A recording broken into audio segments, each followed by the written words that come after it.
Urban hunting has been happening in Cincinnati Parks for years, but now the effort to trim the deer population is on hold in one part of town.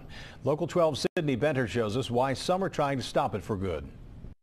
In Eden Park, the only threat to these deer's existence is cars speeding by.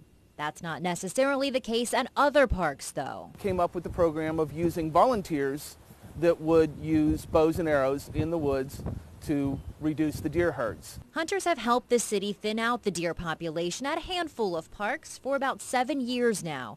But in Clifton, neighbors said not so fast. I was quite shocked to think of the fact that some of the bow hunting was going to take place in Rawson Woods Preserve, which is only a block from Fairview Clifton School. Kathryn Gutzwiller is part of a group that convinced the Parks Department to suspend hunting in Clifton Parks for a year while it looks into alternatives for reducing the herds. Parks officials say that about 15 deer per square mile is a good place to be, but at any given time there can be hundreds of deer per square mile in city parks. That means that trees, wildflower, any vegetation really becomes a meal for all of these deer.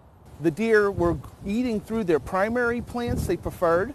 The secondary plants they were preferred, they were down to their third level of plants. The stuff they really don't like, but that was better than nothing. Now the neighbors have their work cut out for them. They're considering sterilization and contraception to keep the population in check. This is groundbreaking stuff.